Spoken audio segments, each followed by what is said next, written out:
So tomorrow is Picture Day, and what better way to welcome Picture Day than to read this story titled Picture Day Perfection. So let's go ahead and check it out.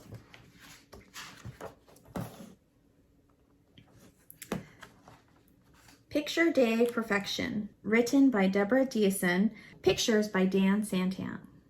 And look at all those faces he has for the camera.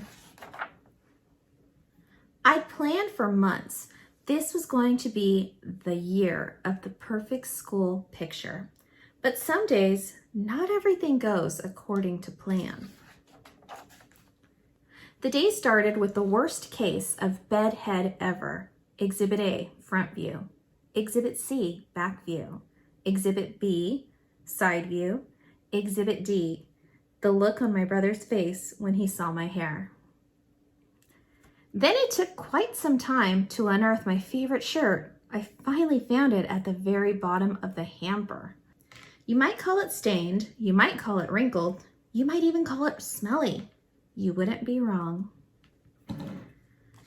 Breakfast was Picture Day pancakes, a family tradition. This year's festivities involved a small syrup disaster. More accurately described as large syrup disaster, and it occurred exactly as the bus pulled up. I had a feeling we'd be getting a new family tradition. On the bus, I got into a small bit of trouble.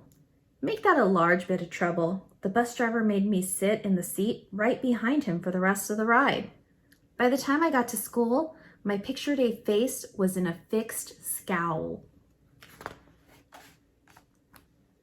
In class, Mrs. Smith collected our photo order forms.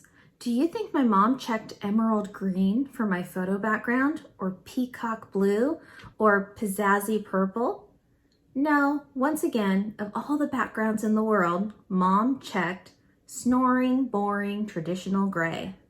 No one gets traditional gray, except for me. And it just so happens to be the only color in the world that makes my favorite shirt disappear, but all the stains and the wrinkles. After that, the teacher had us all stand up and practice our Picture Day smiles. Personally, I thought we needed a little something to get us in the Picture Day mood. Whoops, got myself in trouble. Again.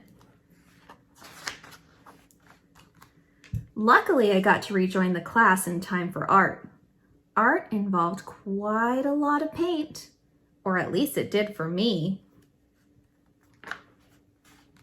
Finally, it was time to line up for our photos. Ned, just in front of me, got the last complimentary plastic comb. I watched as classmate after classmate smiled for the camera. I got queasy listening to everyone say, cheese. I can't stand cheese. The mere thought of it turns me green, deeply green. And just as my face reached its most awful pea green shade, it was my turn. I stepped forward, I sat down on the stool. It was hard as a rock and cold as an iceberg. Just a sec, said the photographer as he fiddled with the camera knobs. As I sat and waited, everything that had happened rushed through my mind. The monstrous message, the muddles and the mix-ups, the whole day from that moment I'd rolled out of bed had gone perfectly. Even better than planned. This year, I was finally going to have the perfect school picture. And that's when I heard click.